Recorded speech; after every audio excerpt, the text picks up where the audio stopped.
जय हिंद। इस वीडियो के अंदर आज देखिएगा, आपको पता होगा रेडियो ऑपरेटर का जो वैकेंसी और कैंसिल हो गया है, उसको लेकर के काफ़ी आपके डाउट और पूछने वाले सवाल हैं। एक तो सबसे ज़्यादा सवाल ये आ रहा है कि सर रेडियो ऑपरेटर की सारी वैकेंसी निरस्त हो गई है क्या, जिसके अंदर आपको पता होगा कि 3 वैकेंसी था रेडियो ऑपरेटर के अंदर, जिसमें कि पहला था एचओ यानी हेड ऑपरेटर था, और दूसरा जो था वो असिस्टेंट ऑपरेटर था, एओ था, और तीसरा जो था वो वर्कशॉप स्टाफ वाला था। ठीक है, याद रखिएगा एचओ वाला कैंसिल हुआ है, असिस्टेंट एंड वर्कशॉप वाला एज इट इज है। ठीक है, जैसा पहले था वैसे ही है। और आपको ये पता होगा कि जो असिस्टेंट एंड वर्कशॉप का जो शेड्यूल्ड है वो पहले से चल रहा है, और इसका जो फिजिकल है वो भी अब होने वाला है। तो ऐसे में यहाँ पर देखने वाली बात है कि हेड ऑपरेटर को लेकर के किसी भी तरह का संशय जो है वो अब नहीं रहना चाहिए। आपको पता है कुछ विद्यार्थी ऐसा बोल रहे हैं, जैसा कि आपने इसमें न्यूज़पेपर के अंदर पढ़ लिया होगा। देखिए, भर्ती बोर्ड के चेयरमैन श्री राजीव कृष्णा जी का जवाब जो था वो ये था कि न्यायालय में मामला लंबित होने के कारण भर्ती परीक्षा का परिणाम नहीं घोषित किया गया था। भर्ती पर अदालत के आदेश के अनुसार आगे की प्रक्रिया अपनाई जाएगी।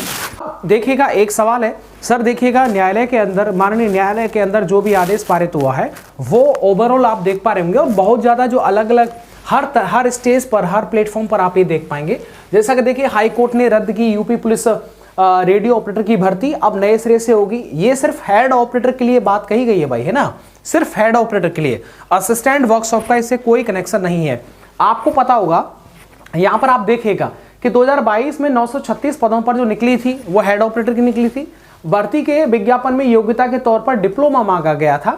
भर्ती बोर्ड के तत्कालीन यानी पहले जो अध्यक्ष थे वो रेणुका मिश्रा जी एक प्रस्ताव पास करके डिग्री धारकों को भी आवेदन के लिए योग्य कर दिया था, यानी कि डिप्लोमा प्लस डिग्री। ठीक है, ये जब रेणुका मिश्रा जी जब अध्यक्ष थी तो उस टाइम पर प्रस्ताव जो है वो डिग्री धारकों के आवेदन को भी योग्य कर दिया था। इसके बाद में भर्ती बोर्ड के मौजूदा जो अध्यक्ष अभी हैं श्री राजीव कृष्णा जी ने डिग्री धारकों को योग्य माने जाने के प्रस्ताव को निरस्त कर दिया। जब फॉर्म भरे गए थे तब डिप्लोमा और डिग्री वाले दोनों ही एलिजिबल, ठीक है, लेकिन बाद में जब ये अध्यक्ष बदले गए तो इन्होंने क्या है कि जो बीटेक डिग्री जिनके पास में है उनको जो है निरस्त कर दिया।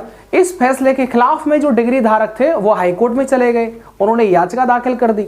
डिग्री धारकों की याचिका पर हाईकोर्ट ने यह फैसला सुनाया है। आगे देखो, अब नए सिरे से होगी भर्ती, और ये जो जवाब है वो मैंने आपको बता दिया कि भर्ती प्रक्रिया को नए सिरे से शुरू किया जाएगा। मतलब हेड ऑपरेटर की जो वैकेंसी है वो आपको दोबारा से देखने को मिलेगी। रिवाइज्ड पदों पर पदों की संख्या ज्यादा होगी, ऐसा नॉर्मल सी बात है। इधर साथ में आपको पता है कि एज का रिलैक्सेशन तो जरूर मिलेगा, तो ये भी आपको देखने की बात है। लेकिन बात यह है कि जब आप पता है ना, किसी भी एग्जाम को देते कितनी बड़ी तैयारी करना पड़ता है, तब जाके कोई एग्जाम निकलता है और उसके बाद पता ये चले कि साहब ये जो कैंसिल हो गया, तो ये थोड़ा सा दिक्कत वाली बात है। लेकिन क्या है कि वो अब न्यूज़ है तो है, आपके सामने रखना जरूरी है। 40,000 अभ्यर्थी जो था वो जो है वो एग्जाम दिया था, उसके बाद में ये सारा जो चीज़ें हैं वो आपको पता चल गई हैं। ठीक है, इसमें कोई भी नई चीज़ें जो है वो नहीं है, यही चीज़ मुझे कंफर्म करना था। अब रही बात ऑर्डर की, तो ऑर्डर आपको पता होगा कि विदिन 24 आवर के अंदर ऑर्डर जो होता है वो जो हाई कोर्ट की जो ऑफिशियल वेबसाइट है वहाँ पर अपलोड कर दिया जाता है। वहाँ पर रेट संख्या या फिर आप अपने क्राइम नंबर, केस नंबर के माध्यम से भी आप अपना वाद का निस्तारण क्या हुआ है उसको आप देख सकते हैं। बेसिकली क्या होता है, जब भी डिबेट होता है किसी भी कोर्ट के अंदर तो उसी टाइम पर ये डिसीजन हो जाता है। ठीक है, जजमेंट तुरंत हो जाता है, उसी टाइम पर ये पता चल जाता है। ऑर्डर बाद में अपलोड होता रहता है वो एक अलग चीज़ है, लेकिन उसी टाइम पर जब डिबेट होता है तो उसी टाइम पर, ठीक है, जजमेंट का क्लियर हो जाता है कि जजमेंट हुआ क्या है, लिखित रूप में वो बाद में आएगा। अब भर्ती बोर्ड ये कराए, जैसा आदेश करेंगे माननीय न्यायालय वैसे ही हम जो भर्ती प्रक्रिया को हम आगे बढ़ाएंगे। फिलहाल में ये जो वो कैंसिल कर दी गई है। तो ये स्टूडेंट जिन्होंने तैयारी किया, बहुत मेहनत करके एग्जाम क्वालिफाई किया, काफ़ी अच्छे मार्क्स प्राप्त किए, अब पता चले कि दोबारा से उनको भर्ती का फॉर्म भरना पड़ेगा, दोबारा से जो है वो एग्ज़ाम देंगे, इसमें सच में बहुत लेट हो जाएंगे। तब तक असिस्टेंट एंड वर्कशॉप स्टाफ वाले उनकी प्रक्रिया 60,244 के बाद में कंटिन्यू चल जाएगी, उनका हो जाएगा। ठीक है, लेकिन इस भर्ती को अब दोबारा से ज्वाइनिंग तक पहुंचने में समझते ना, तब तक असिस्टेंट एंड वर्कशॉप वाले पहले ही ऑलरेडी आपको मिल चुके होंगे, पहले ही, यानी उनका ज्वाइनिंग जो वो सर्वप्रथम हो जाएगा। ऐसी चीज़ें हैं। बाकी इससे संबंधित जो भी अपडेट आएगा वो मैं आपको बता दूंगा। बाकी देखो, ये सारी चीज़ें हैं, मैंने एक न्यूज़पेपर नहीं रखा, अलग अलग वेबसाइट का भी मैंने आपको सामने यहाँ पर दिखाया। हाँ, एक का हो सकता था कि, लेकिन इतनी बड़ी चीज़ कि ये लिखा जाए न्यूज़पेपर के अंदर कि भर्ती कैंसिल हो गई, समझ रहे ना, अब सही बता ना, जितना जानकारी आपको और हमको है इस भर्ती के रिगार्डिंग, उतना इनको भी नहीं होता है। बोलो यस और नो।